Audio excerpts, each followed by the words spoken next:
রায় নিয়ে কি বলবেন? কার্যত তো যারা চাকরি হারালো তারা তো রাজ্য সরকারকেই দায়ী করছে।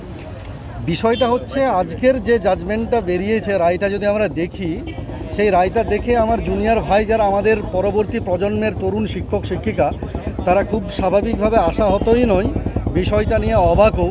যে সেই রায়ে বলা আছে যে চাকরি প্রত্যেকের প্রায় 25,753 জন বোধহয় প্রত্যেকের চাকরি চলে গেল, কিন্তু সেই একই রায়ের কপিতে এটাও বলা আছে যে যারা অযোগ্য তাদের ওই চাকরিকালীন যে বেতনটা, সেই বেতনটা 12% সুদ সমেত ফেরত দিতে। অর্থাৎ সুপ্রিম কোর্টের কাছে সিবিআই রিপোর্ট এবং এসএসসির রিপোর্টের ভিত্তিতে সুপ্রিম কোর্টের নথিতে এইটুকু পরিষ্কার কারা অযোগ্য। তার কারণ অযোগ্যদের চিহ্নিত করে তাদের বেতন ফেরত করার নিদান কিন্তু আমাদের দেশের প্রধান বিচারপতি, সুপ্রিম কোর্টের প্রধান বিচারপতি দিয়েছেন।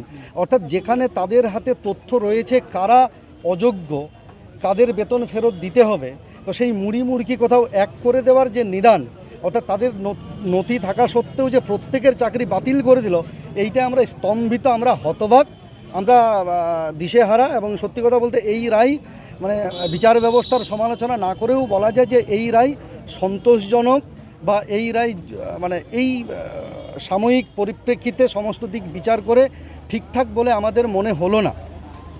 এখন যে পরিস্থিতি তৈরি দাঁড়িয়েছে, রাজ্য সরকারকে অনেকে দোষারোপ করছে যে হ্যাঁ, বন্ধ হয়ে যাওয়ার মধ্যে একে তো শিক্ষক নিয়োগ নেই, তারপর আবার শিক্ষক বাতিল। আমাদেরও বক্তব্য তাই যে দুর্নীতিকে কোনো অংশে কেউ সাহায্য সহযোগিতা বা আপোষ করে না। যারা দুর্নীতি করেছে, কেউ কেউ জেলে রয়েছেন, কেউ কেউ হয়তো বেল পেয়েছেন, তাদের বিরুদ্ধে কঠোর ব্যবস্থা নিক, কিন্তু যারা যোগ্য তারা যেন কোনোভাবে যোগ্যরা বঞ্চিত না হোক। এবং এই যোগ্যরা বঞ্চিত হয়ে যাওয়ার ফলে আমাদের পুরুলিয়া জেলার প্রান্তিক জেলার মতো জায়গায় যে সমস্ত স্কুলে ছোট ছোট শিশুরা রয়েছে, তারা পড়াশোনার ক্ষেত্রে ভীষণ ক্ষতিগ্রস্ত হবেন, এটাই আমরা শঙ্কিত। এবং সুপ্রিম কোর্টের এই রায় আমাদেরও আশাহত করেছে, কারণ যোগ্যদের চাকরি যাওয়া এবং সেই চাকরি যাওয়ার প্রেক্ষিতে ছোট ছোট শিশুরা শিক্ষা অধিকার থেকে বঞ্চিত হওয়া, এইটা আমাদের কাছে বেশ অবাক লাগার মতো বিষয়।